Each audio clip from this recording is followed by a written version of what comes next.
घोड़े की यह दो बात कांट बांध लो, जीवन में कभी निराश नहीं होंगे, जीवन में कभी धन दौलत की कमी नहीं होगी। नमस्कार प्रिय दर्शकों, आप सभी का हमारे यूट्यूब चैनल पर हार्दिक स्वागत है। प्रिय मित्रों, आज मैं फिर हाजिर हूँ नया वीडियो नई कहानी लेकर के। दोस्तों, कहानी शुरू करने से पहले जो भी दर्शक मित्रगण हमारे चैनल से नए जुड़े हो, चैनल को सब्सक्राइब कर ले, बेल आइकन को प्रेस कर ले। दोस्तों, आज की कहानी बड़ी मोटिवेशनल और ज्ञानवर्धक होने वाली है। जो लोग भी सूर्योदय से पहले जगते नहीं हैं, उनका भाग्य हमेशा सोया रहता है। दोस्तों, उनके घर में धन दौलत की कमी रहती है, माता लक्ष्मी का कभी आगमन नहीं होता है। दोस्तों, आप सभी को मालूम है, आज एक घोड़े की कहानी बता रहा हूँ इस वीडियो में। एक बार आप सभी जानते हैं कि घोड़ा कभी भी पैर फैला करके नहीं बैठता है, और घोड़ा जब सोता है तो वो खड़ा खड़ाई सो लेता है। तो दोस्तों, घोड़ा जो होता है अपने मालिक के लिए वफादार होता है। आप सभी जानते हैं पहले के ज़माने में जैसे चेतक था महाराणा प्रताप का, कितना वफादार घोड़ा था दोस्तों। इसी तरह से सभी राजा लोग अपने अपने लड़ाई के लिए घोड़ा रखते थे, और वो अपने मालिक से ज़्यादा बहुत ज़्यादा प्रेम करते थे, बहुत ज़्यादा वफादारी दिखाते थे। तो दोस्तों, बात प्राचीन समय की है। एक दुष्ट दुराचारी राजा हुआ करता था।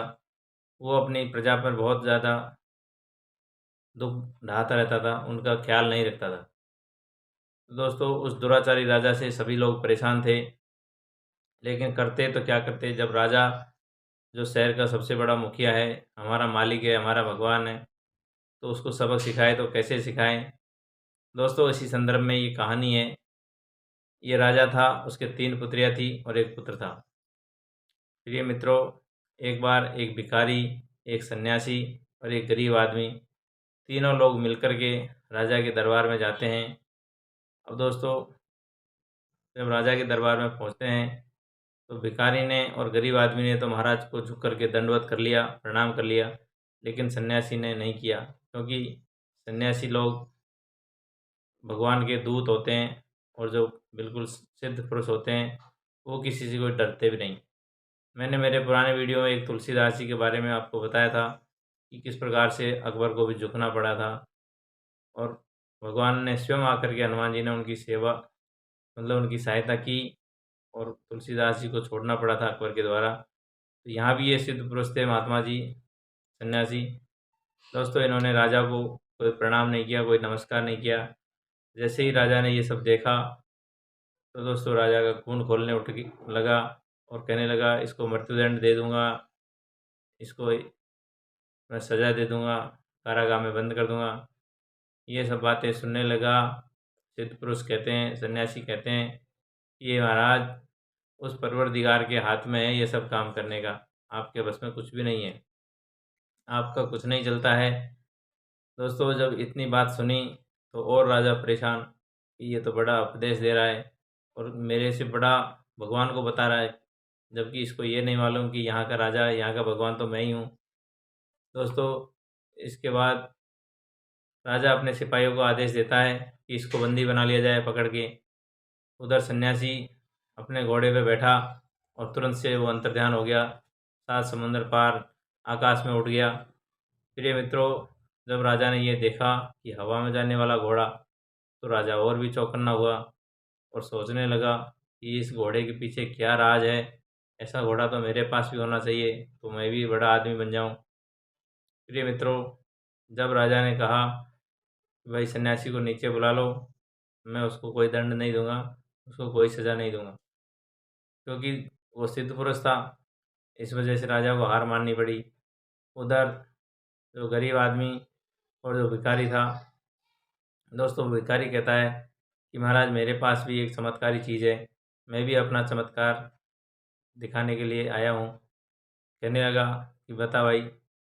भिखारी कहने लगा, महाराज मेरे पास ये तुरई है, इसको आप अपने महल के मुख्य द्वार के बाहर लगा देंगे, तो जो भी कोई बाहरी आदमी आएगा, तो ये तुरई है, बोलने लग जाएगी, और सायरन की तरह काम करेगी, अलर्ट की तरह काम करेगी।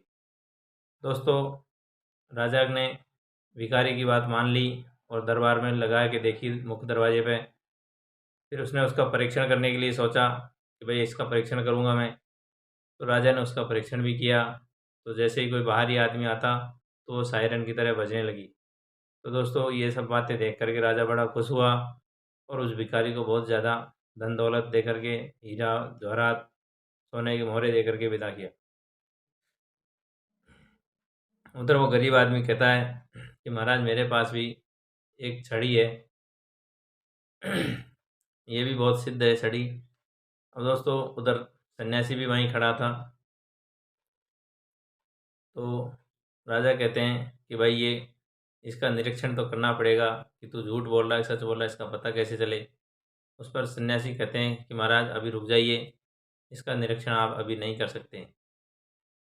तो दोस्तों उधर राजा से सन्यासी से कहने लगा राजा कि बताइए तुम अपने घोड़े का राज बताओ कि ये हवा में कैसे उड़ सकता है, हवा में कैसे जा सकता है।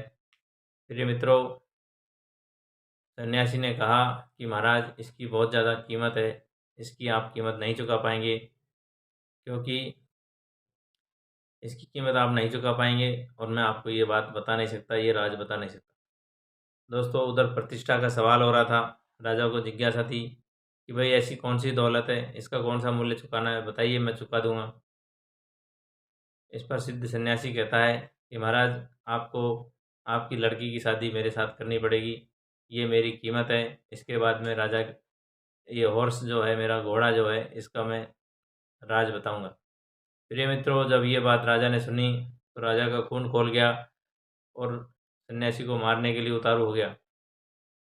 लेकिन दोस्तों कहते हैं कि राजा का जो क्षणिक क्रोध था, उसको तो उस घोड़े का राज मालूम करना था।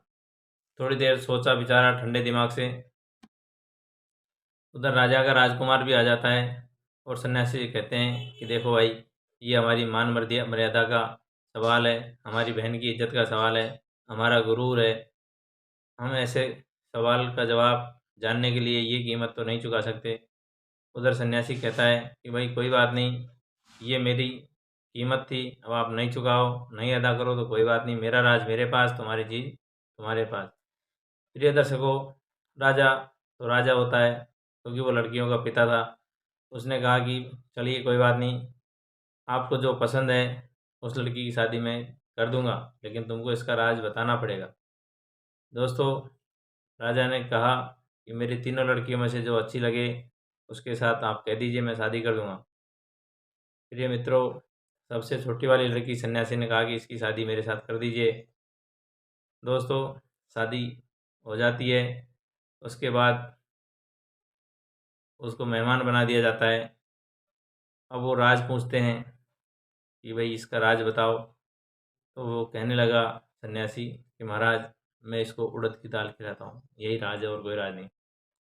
दोस्तों जब ये राजा ने बात सुनी तो सन्यासी को और अपनी लड़की को दोनों को कारागृह में डाल देते हैं और कहता है कि जब तक तुम्हारी उड़द का दाल वाला फार्मूला है ये सिद्ध नहीं हो जाता है, मैं तुमको इस कैद से जाने नहीं दूंगा।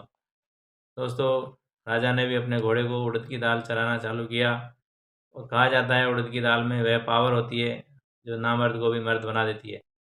दोस्तों राजा ने महीने 15 दिन 2 महीने उसको घोड़े को उड़द की दाल खिलाया और घोड़ा उनका हट्टा कट्टा तो हो गया, लेकिन उड़ने के काबिल वो था नहीं। उधर राजा को बंदी से निकालते हैं और कहते हैं क्यों भाई सन्यासी, ये तो उड़ तो रहा ही नहीं है, मैंने इसको उड़द की दाल खिला के देख लिया है और तुम्हारा वादा झूठा है, तो मैं अभी फांसी की सज़ा दिलवा दूंगा। सन्यासी कहता है कि महाराज घोड़े को उड़ाने के लिए सबसे पहले तो इसके ऊपर सवार होना पड़ता है, दूसरा ये ऐसे ही नहीं उड़ जाता है। सन्यासी होता है, गुरु होता है, वो भी कुछ अपनी गुरु विद्या कान में फूंकता है, इसके बाद ये घोड़ा उड़ता है। दोस्तों जो राजा का घोड़ा था उसको सन्यासी ने घोड़े के ऊपर बैठा और कान में मंत्र फूंका। कहते हैं कान में मंत्र इतना ही फूंका था कि घोड़े हिम्मत मत हारना, हिम्मत हार मत होना। दोस्तों कहते हैं कि घोड़ा कभी हिम्मत हार नहीं होता है, उसके अंदर बहुत पावर होती है। आपने एक हॉर्स पावर करके एक इंजीनियरिंग में पढ़ा होगा, जो यूनिट होती है पावर की। जब सन्यासी ने उस घोड़े को ही अपनी शक्ति का याद दिलाया, मंत्र फूका कान में और घोड़े को उड़ा के दिखा दिया। तो इसके बाद वो सिद्ध हो गया और घोड़े को छोड़ने का और सन्यासी को छोड़ने का फैसला राजा सुना देता है कि भैया अभी दोनों पति पत्नियों को मैं छोड़ दूंगा। इसके बाद वो छड़ी वाले का नंबर आता है कि भाई छड़ी वाले, अब तू अपनी छड़ी को सिद्ध करके बता कि जिसके ऊपर घुमा देंगे वो गुलाम बन जाएगा। ऐसा उस छड़ी के अंदर जादू था। सन्यासी ने वो छड़ी अपने पास लिया और सबसे पहले उस राजा के ऊपर ही घुमा दिया। प्रिय मित्रों, वो राजा अत्यधिक क्रूर था, अत्याचारी था, पापी था, क्रोधी था, लोभी था, लालची था। कोई गुण ऐसे नहीं थे जो उसके अंदर नहीं बचे हो। तो मित्रों, सन्यासी ने उस छड़ी को राजा के ऊपर घुमा के उसको अपना गुलाम बना दिया और जो राजा की जो प्रजा थी, जो इतने सालों से दुख झेल रही थी, उसको उस अत्याचारी राजा से दूर किया और कोई अच्छा सुंदर दूसरा राजा बना दिया। तो इस प्रकार से सन्यासी ने दिमाग से काम लिया और गुलाम राजा से प्रजा को मुक्त किया। और दोस्तों, इसमें घोड़े को जो शक्ति होती है, आपको मैंने बताया कि हॉर्स पावर के नाम से भी विज्ञान में कहते हैं। दोस्तों, घोड़े को शक्ति का प्रतीक भी माना जाता है। आप सभी ने देखा होगा मकानों में दीवारों पे घोड़े का फोटो लगा रहता है दौड़ते हुए का। आप सभी जानते हैं कि दौड़ते हुए घोड़े के फोटो लगाने से ही हम नहीं दौड़ जाते हैं।